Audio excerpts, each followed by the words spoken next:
Eu sou um cirurgião e dou aulas há algum tempo. E por 13 anos vivi em companhia de cadáveres e durante a minha carreira estudei anatomia a fundo. Posso, portanto, escrever sem presunção a respeito de morte como aquela. Jesus entrou em agonia no Getsemane e seu suor tornou-se como gotas de sangue a escorrer pela terra.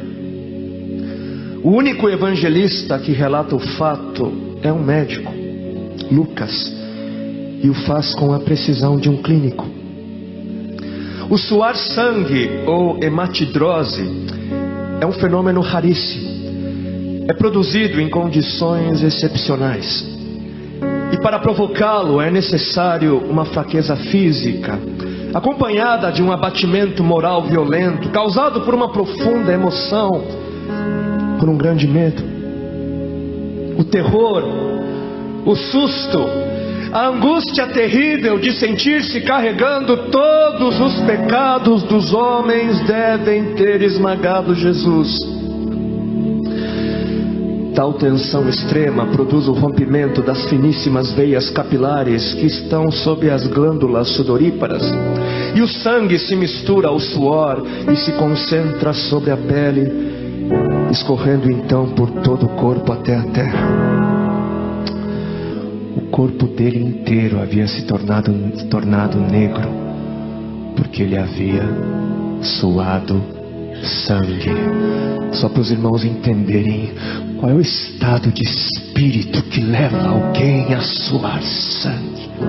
O terror, o susto, a angústia terrível de sentir-se carregando todos os pecados dos homens devem ter esmagado Jesus. Conhecemos a farsa do processo preparado pelos líderes religiosos, o envio de Jesus a Pilatos e o desempate entre Herodes e Pilatos. Pilatos teve que ceder e então ordenou a flagelação, o chicoteamento de Jesus. Os soldados despojam Jesus, tiram a roupa de Jesus e o prendem pelo pulso a uma coluna do pátio. A flagelação se efetua com tiras de couro múltiplas, sobre as quais são fixadas bolinhas de chumbo e pequenos ossos. Os carrascos devem ter sido 2, um de cada lado e de diferente estatura, e golpeiam com chibatadas a pele já alterada por milhões de microscópicas hemorragias do suor de sangue. A pele se dilacera e se rompe, o sangue espirra. A cada golpe Jesus reage em um sobressalto de dor. As forças se esvaem, um suor frio lhe impregna a fronte, a cabeça gira em uma vertigem de náusea, calafrios lhe correm ao longo das costas. Se não estivesse preso no alto pelos pulsos, cairia em uma poça de sangue. Depois o escárnio da coroação, com longos espinhos mais duros que os de acácia. Os algozes entrelaçam uma espécie de capacete e o aplicam sobre a cabeça de Jesus. Os espinhos penetram no couro cabeludo, fazendo-o sangrar, e os cirurgiões sabem o quanto sangra o couro cabeludo. Pilatos, depois de ter mostrado aquele homem dilacerado à multidão feroz, o entrega para ser crucificado. Colocam sobre os ombros de Jesus o grande braço horizontal da cruz, que pesa uns 50 quilos. A estaca vertical já está plantada sobre o Calvário. Jesus caminha com os pés descalços pelas ruas de terreno irregular, cheia de pedregulhos. Os soldados o puxam com as cordas. O percurso é de cerca de 600 metros. Jesus, fatigado, arrasta um pé após o outro, frequentemente cai sobre os joelhos e os seus ombros estão cobertos de chagas, de ferimentos. Quando ele cai por terra, a viga lhe escapa, escorrega e lhe esfola o dorso. Sobre o Calvário tem início a crucificação. Os carrascos despojam o condenado, tiram a roupa do condenado, mas a sua túnica está colada nas chagas dos ferimentos, e tirá-la produz dor atroz. Quem já tirou uma atadura de gaze de uma grande ferida percebe do que se trata. Cada fio do tecido adere, cola a carne viva, e ao levarem a túnica se laceram as terminações nervosas postas em descoberto pelas chagas. Os carrascos dão um puxão violento, e há um risco de toda aquela dor provocar uma síncope. Mas ainda não é o fim. O sangue volta a escorrer. Jesus é deitado de costas. As suas chagas se incrustam de pequenos elementos. Depositam-no sobre o braço horizontal da cruz. Os algozes tomam as medidas. Com uma broca é feito um furo na madeira para facilitar a penetração dos pregos. Os carrascos pegam um longo prego pontudo e quadrado, apoiam-no sobre o pulso de Jesus e com um golpe certeiro de martelo o plantam e o rebatem sobre a madeira. Jesus deve ter contraído o rosto assustadoramente. O nervo mediano foi lesado. Pode-se imaginar aquilo que Jesus deve ter provado: uma dor lancinante e agudíssima que se difundiu pelos dedos e espalhou-se pelos ombros, atingindo o cérebro.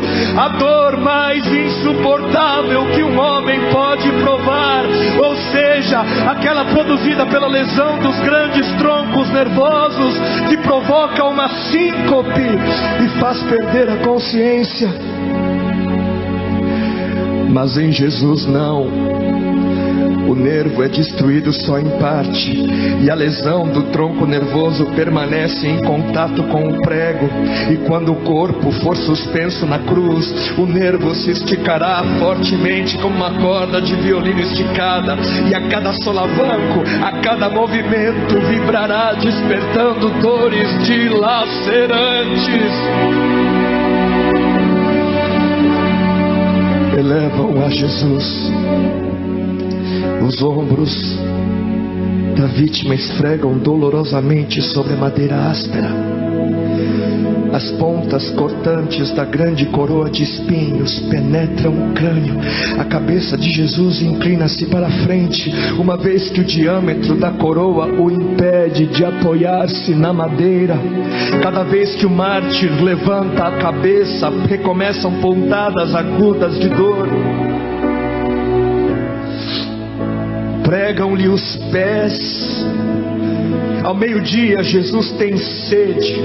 Não bebeu desde a tarde anterior e estava desidratado pela perda de tanto sangue. Seu corpo é uma máscara de sangue. A boca está semiaberta e o lábio inferior começa a pender. A garganta seca lhe queima, mas ele não pode engolir. Tem sede. Um soldado lhe estende sobre a ponta de uma vara uma esponja com bebida ácida de uso entre os militares. Tudo aquilo é uma tortura atroz. De repente, um estranho fenômeno se produz no corpo de Jesus. Os músculos dos braços se enrijecem em uma contração que vai se acentuando, os bíceps esticados e levantados, os dedos se curvando. É como acontece a alguém ferido de tétano, a isto que os médicos chamam de tetania. Quando os sintomas se generalizam, os músculos do abdômen se enrijecem em ondas imóveis. Em seguida, os músculos entre as costelas, depois os do pescoço e finalmente os músculos respiratórios se enrijecem. A respiração se faz pouco a pouco mais curta. O ar entra, mas não consegue mais sair. Jesus respira com o ápice dos pulmões. Tem sede de ar como um asmático em plena crise. Seu rosto pálido pouco a pouco se torna vermelho, depois se transforma num violeta purpúreo. Jesus é envolvido pela asfixia. Seus pulmões cheios de ar não podem mais esvaziar-se. A fronte está impregnada de suor, os olhos saem fora de órbita. Mas de repente algo acontece. De repente algo acontece. Lentamente, com um esforço sobre-humano, Jesus toma um ponto de apoio sobre o prego dos pés. Ele esforça-se a pequenos golpes, se eleva, aliviando a tração dos braços. Os músculos do tórax se distendem, a respiração torna-se mais ampla e profunda, os pulmões se esvaziam e o rosto recupera a palidez inicial. Mas por quê? Por que este esforço? Por quê?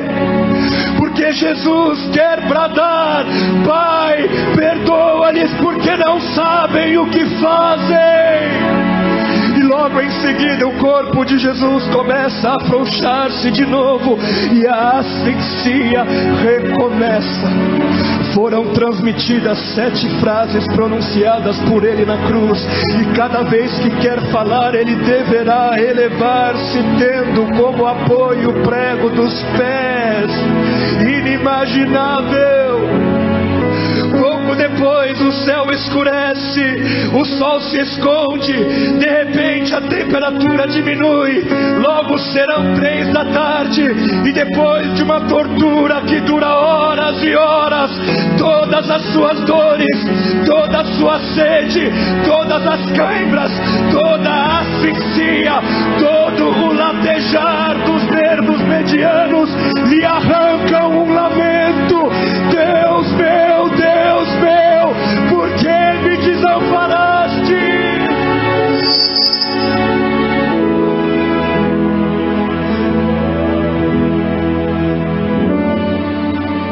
Jesus grita: está consumado. E em seguida, num grande brado, diz: Pai, nas tuas mãos entrego meu espírito.